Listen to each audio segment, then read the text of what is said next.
The kiss lasted 10 endless seconds. 10 seconds while every camera in the Shilla Hotel ballroom captured it in 4K. 10 seconds while Seoul's most powerful people watched a woman publicly destroy her marriage. 10 seconds that would break the internet within the hour. Naledi Cho's hand was tangled in his hair, her other arm locked around his waist, pulling him against her like she was claiming him as hers in front of the entire world. The man melting into her war white. Pure, innocent white that screamed new beginning to everyone watching. His name was Park Hyun-woo, 26 years old. Korean. Son of a tech mogul who owned 3 buildings in Gangnam. 2 million Instagram followers. Famous for being a handsome Casanova. 5.5 feet away, sitting in a wheelchair positioned perfectly in view of every camera, was the man everyone had forgotten to watch. Taejin Cho. Korean. 40 years old. The man who had built the empire Naledi was currently celebrating. The man who had saved her life with his own hands 14 years ago when nobody else would touch her.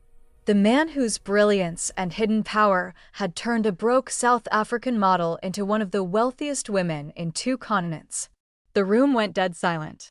You could hear ice melting in glasses. You could hear someone's phone vibrate 3 tables away. You could hear your own heartbeat if you listened hard enough. Taejin didn't scream. He didn't curse. He didn't cause a scene.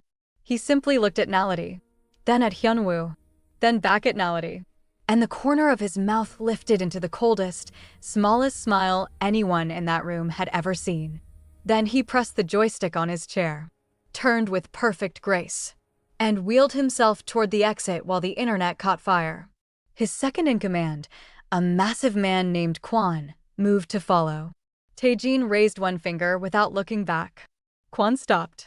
Every enforcer in the room, scattered among the guests in expensive suits, received the same silent command through their earpieces. Stand down. Let her have her moment. Taejin's wheelchair moved through the crowd in perfect silence. Nobody tried to stop him. Nobody dared. Because half the people in that room owed him money, favors, or their lives. The other half had no idea they were standing in the presence of one of Seoul's most dangerous men.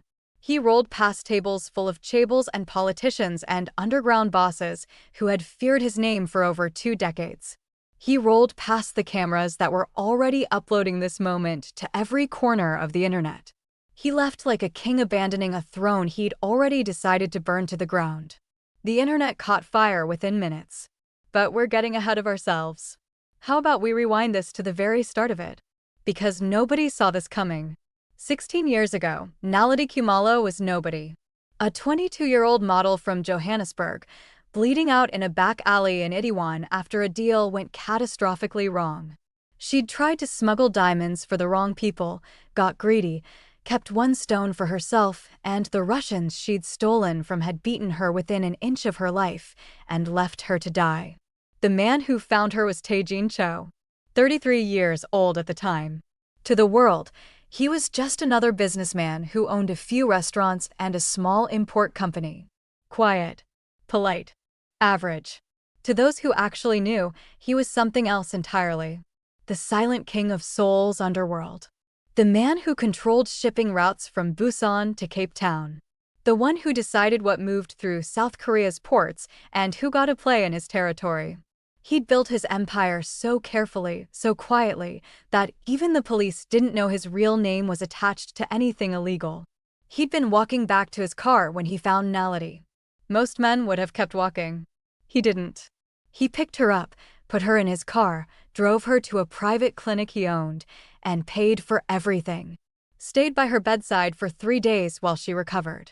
When Naledi opened her eyes, the first thing she saw was his face. Ordinary. Kind. Nothing special. She had no idea she was looking at one of the most powerful men in Asia.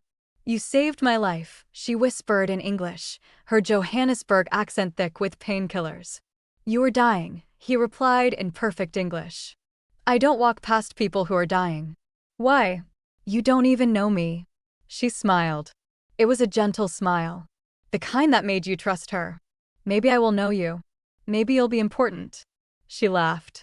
Winced because her ribs were broken. I'm nobody. Just a model trying to make it. She lied. Then let me help you become somebody. She stared at him.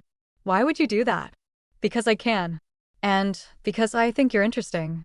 3 months later, they were married. Not because of love. Because Taejin saw potential.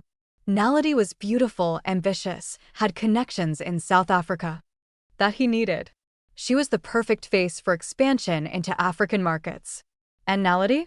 She saw safety. Security. A kind man who'd saved her life and seemed to genuinely want to help her succeed.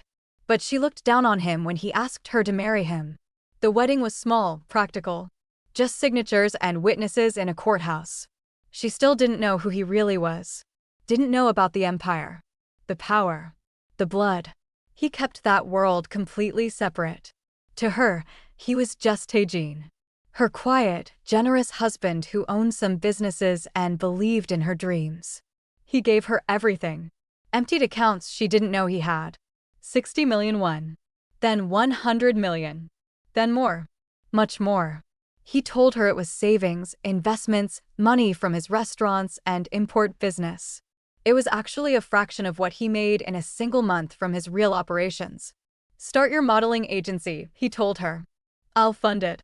Build your brand. I believe in you. She did.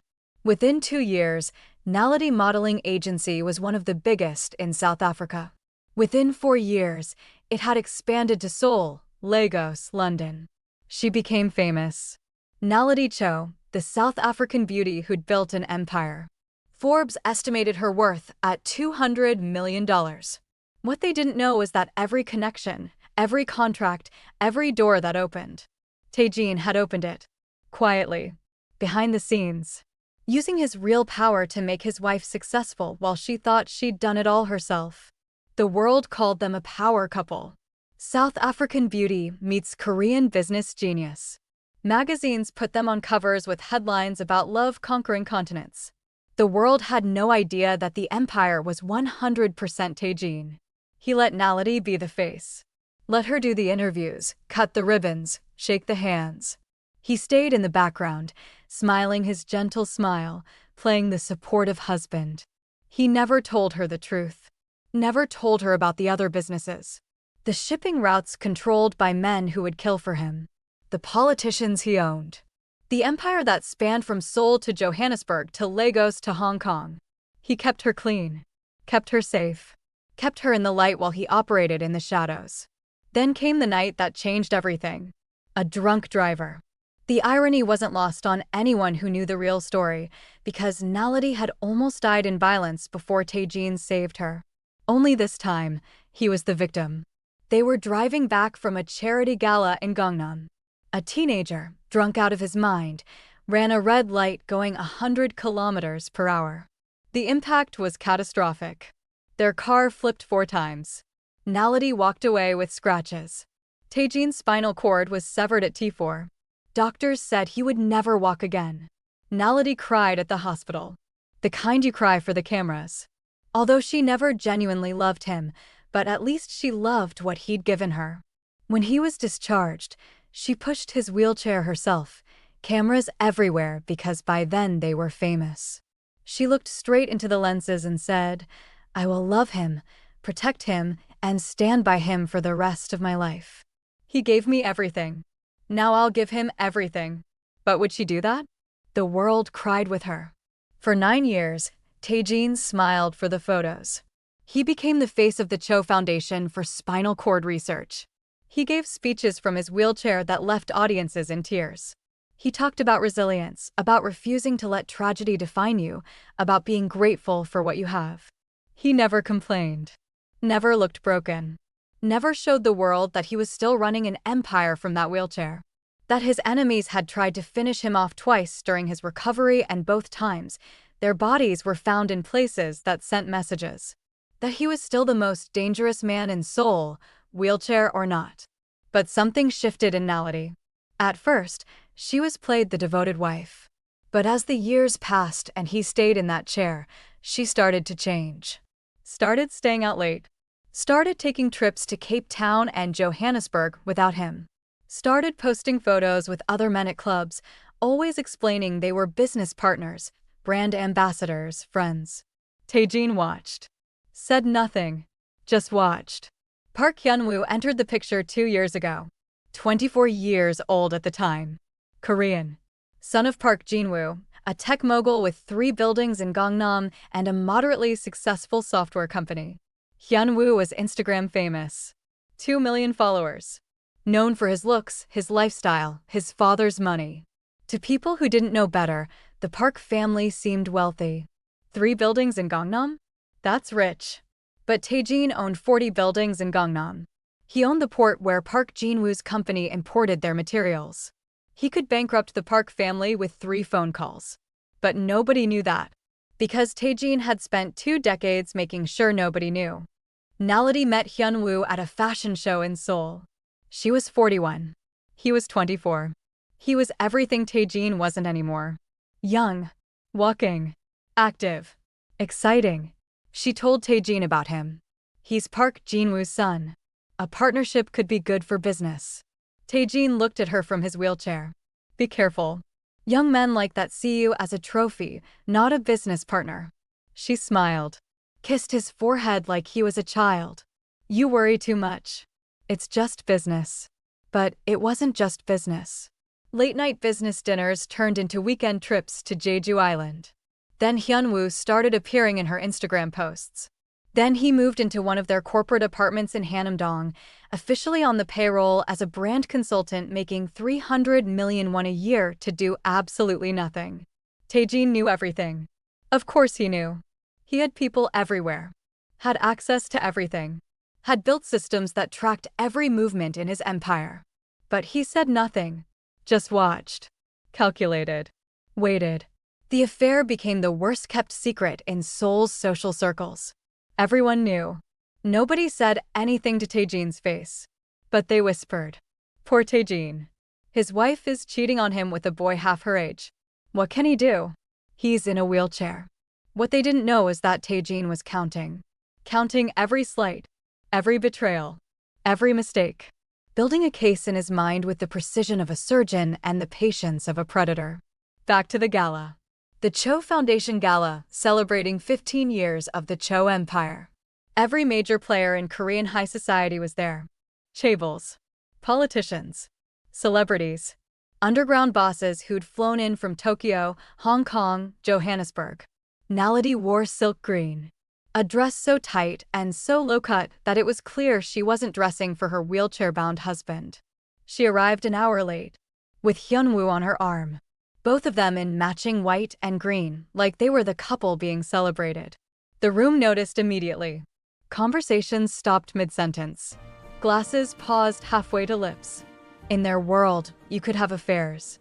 Everyone understood that. But you didn't parade them at your husband's charity event. That was disrespect on a level that got people hurt. Naledi didn't care. She was drunk on ego and champagne, convinced that after 9 years of playing nursemaid to a man in a wheelchair, she'd earned the right to do whatever she wanted. Then she kissed him. Right there. In front of everyone. A kiss that lasted so long that people started counting seconds. When they finally broke apart, she looked directly at Taejin and smiled. That's when Old Man Kim, one of Seoul's most respected businessmen who actually knew who Taejin really was, stood up and slammed his cane on the table. He was 75 years old and had known Taejin since he was a teenager. He wasn't going to sit quietly and watch a good man be humiliated. But Taejin stopped him with a look. Smiled that cold smile. And left. Within minutes, the video was everywhere. Korean social media. International gossip sites. Someone even posted it on Instagram before it got taken down, but not before 5 million people saw it. The comments were vicious. She waited until he couldn't leave her. This is what happens when a man marries a gold digger. He gave her everything and she spat in his face the second he became disabled. But there were other comments too. Quieter ones. From people who actually knew she has no idea what she just did. That man in the wheelchair is more dangerous than she thinks. When Taejin Cho goes quiet, people disappear. Naledi and Hyun-woo didn't go quiet. They posted pictures at a club at 4 a.m. The caption, "New chapter begins," with champagne emojis. The internet exploded. But Taejin Cho said nothing. Posted nothing. Vanished completely. And in the shadows, the most dangerous man in Seoul went to work. 100 days. That's how long Taejin disappeared from public view. Everyone was screaming for him.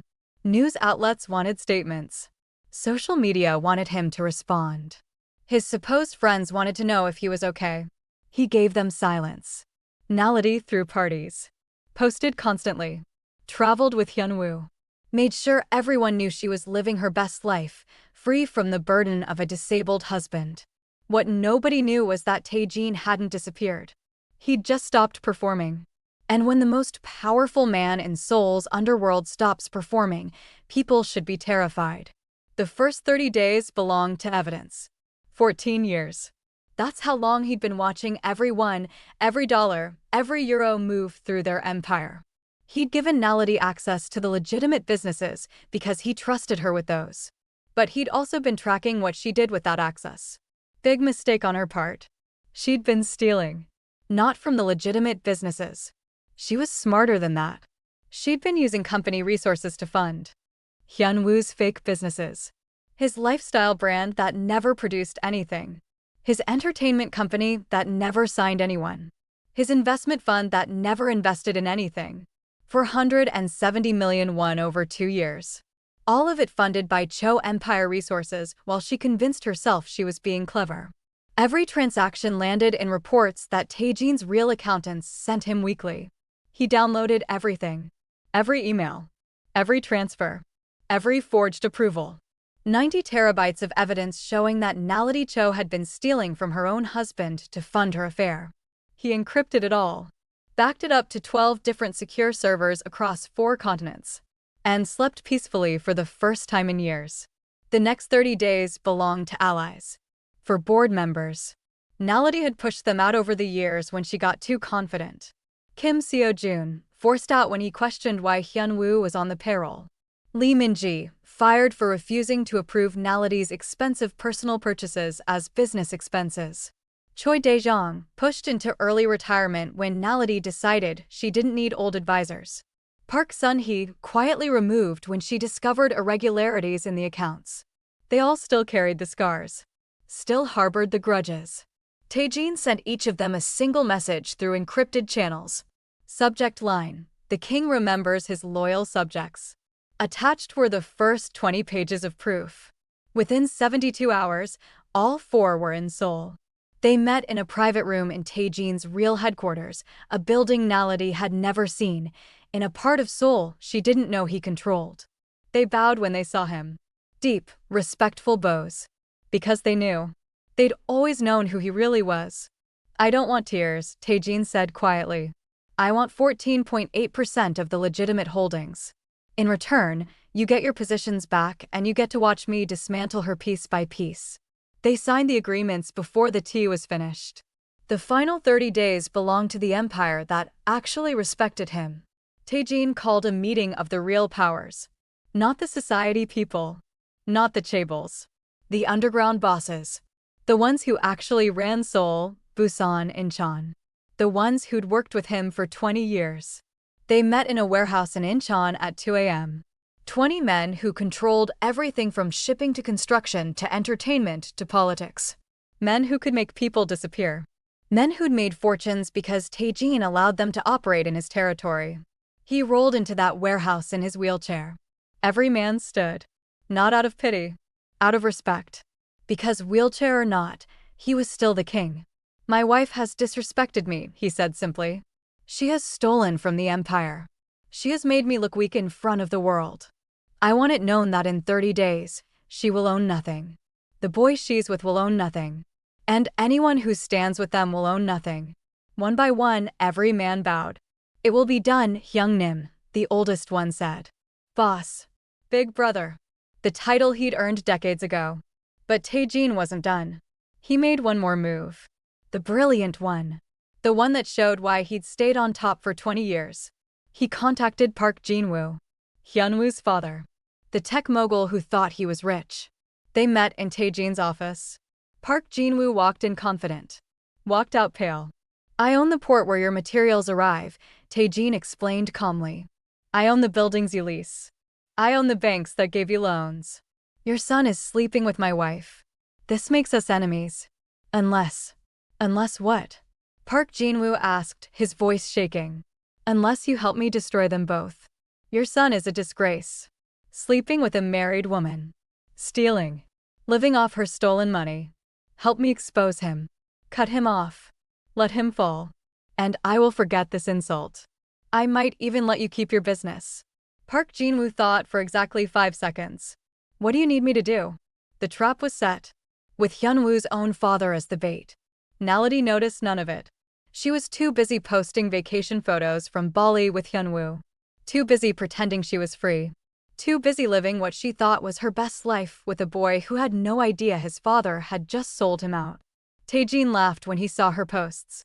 Laughed because she thought 9 years of silence meant weakness. Laughed because she'd forgotten that the quiet ones are always the most dangerous. Day 100 arrived. The emergency board meeting at Cho Holdings, the parent company of the entire empire. The meeting was called by the board, not by Taejin. Everything had to look legitimate. Naledi strode into the conference room like she owned the building. Which, technically, she thought she did. Red Chanel suit. Designer heels. Hyun-woo right beside her in a white suit that cost more than most people's cars. Cameras were there. Bloomberg. Reuters. Korean business channels. Everyone wanted to see what this meeting was about. Unknown to her, Taejin only allowed her act the way she did. It would have taken nothing for him to silence her and the playboy at a twinkle. Naledi took her seat at the table. Smiled at the cameras. Let's make this quick. I have a lunch reservation. The doors opened again. Taejin wheeled in. He wore all black. Simple. Elegant. No designer logos. Just a perfectly tailored black suit that made him look like exactly what he was. Power in its purest form. The room stood. Every single person. The board members. The lawyers. The accountants. The cameras. Even the people Naledi thought were on her side. Nobody had told them to stand. They just did. Because that's what you do when the real king enters. Naledi's smile faltered. Hyun-woo shifted uncomfortably. Something was wrong. Taejin rolled to the center of the room. Pressed a button. The massive screen behind him lit up with a single number. 62.7%. Good morning, Naledi, he said. His voice was soft. Almost gentle. The voice of the kind man she'd married 14 years ago. 9 years ago, I was paralyzed in an accident. You promised to stand by me forever. Today, I'm returning the favor by standing up for myself. He clicked again.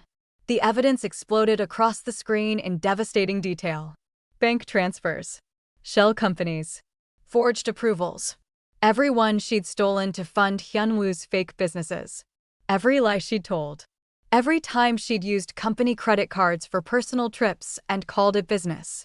470 million won. All documented. All proven. Gasps. Phones dropped. Hyun-woo actually stood up. This is fake. She would never. Sit down, boy, Taejin said quietly. Hyun-woo sat. The room had never heard anyone make him obey before. But Taejin wasn't done. He clicked again. New files appeared. Screenshots of messages. Photos of Hyun-woo with 3 other married women over the past 2 years. Proof that Naledi wasn't special. She was just the richest one. Naledi's face went white. You went through my phone? I own the service provider, Taejin said simply. I've read every message you've sent for 14 years. I know everything, Naledi. I've always known everything. Kim Seo-jun stood. I moved to remove Naledi Cho from all positions within Cho Holdings and subsidiary companies. Effective immediately. Lee Min-ji seconded. All in favor? Every hand went up. Every single one. Even the people Naledi had thought were her friends. Even her own assistant. 3 minutes. That's how long it took to erase everything she thought she'd built. Security appeared. Not the building security. Taejin's personal security. Men the size of mountains who'd been with him for 20 years. Naledi screamed. You can't do this. I built this empire. You were nothing before me. Taejin wheeled closer. Close enough that only she could hear. His voice dropped to a whisper. I'm going to tell you something I should have told you 14 years ago. Do you know who I really am? She stared at him, confused, terrified. I am Cho Tae-jin. I control 70% of what moves through Korean ports. I own 40 buildings in Gangnam. I have 20 judges on my payroll and 30 politicians who owe me their careers. I've been running Seoul's underworld since before you arrived in Korea. You didn't build anything, Naledi. I built everything. I gave it all to you because I loved you. And you thought I was just a weak man in a wheelchair. Her eyes went wide. You're lying. Am I? He smiled. Ask yourself why every door opened for you. Why every contract got signed. Why every obstacle disappeared. It was never your talent, Naledi. It was my power. And now you get to live without it. He snapped his fingers. The security guards moved forward. Wait, she screamed. Hyunwoo, do something. Hyunwoo didn't move. Couldn't move. His father had sent him a message that morning. You're on your own. Don't come home. They escorted Naledi out. She fought, screamed, threatened lawsuits. But the lawyers just smiled because Tae-jin owned them too. Hyunwoo ran after her, but not to help. To distance himself. He posted on Instagram within the hour. I was deceived by a criminal. I had no knowledge of any theft. My lawyers will be releasing a statement. His comments were flooded with ridicule within minutes. Tae-jin stayed in the conference room, looked at the cameras that were still rolling, and spoke directly to them. To anyone who thinks silence is weakness, you're already dead. You just don't know it yet. The video went viral within the hour. 1 year later, the Cho Foundation Gala, held in the same ballroom. But everything was different now. Tae-jin entered the ballroom standing. Not in a wheelchair. Standing on his own 2 legs. Because the paralysis had never been permanent. The doctors had told him 9 years ago that he might walk again with the right surgery and therapy. He'd chosen not to. Chosen to stay in that chair because it made people underestimate him. Made his enemies comfortable. Made his wife confident enough to show her true colors. He would have dealt with the playboy, but the father had begged for his son's life. He'd been able to walk for 3 years. He just never told anyone. He wore a black suit. Walked across that stage with perfect posture. The crowd rose to their feet in a roar that shook the chandeliers. He stopped in the exact spot where Naledi had kissed Hyunwoo a year ago. Lifted a glass of whiskey. And smiled. To patience, he said. And to men who know the difference between being weak and playing weak. Cameras flashed. But this time they weren't capturing humiliation. They were capturing a king who'd reclaimed his throne by letting everyone think he'd lost it. Somewhere in a 1-bedroom apartment in Johannesburg, Naledi watched the live stream on her phone. She'd been deported from South Korea 6 months ago after the embezzlement charges. Hyunwoo had left her the second her money ran out, had crawled back to his father who'd disowned him publicly. Her modeling agency was gone. Her reputation was destroyed. Her accounts were frozen. Even her family in South Africa had stopped taking her calls after they learned the truth. She watched Tae-jin walk across that stage. Watched him accept award after award. Watched him stand there, tall and powerful, proving that he'd never been the weak one. And finally, she understood. He hadn't been broken that night at the gala. He'd been planning. While she'd been kissing another man, he'd been counting her crimes. While she'd been partying, he'd been building his case.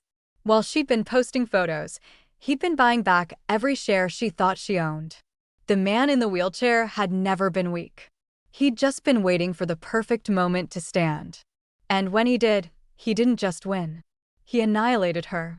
Naledi finally understood the difference between a man who can't stand and a man who chooses when to rise. If you've watched this story to this very point, then thanks for your endless support.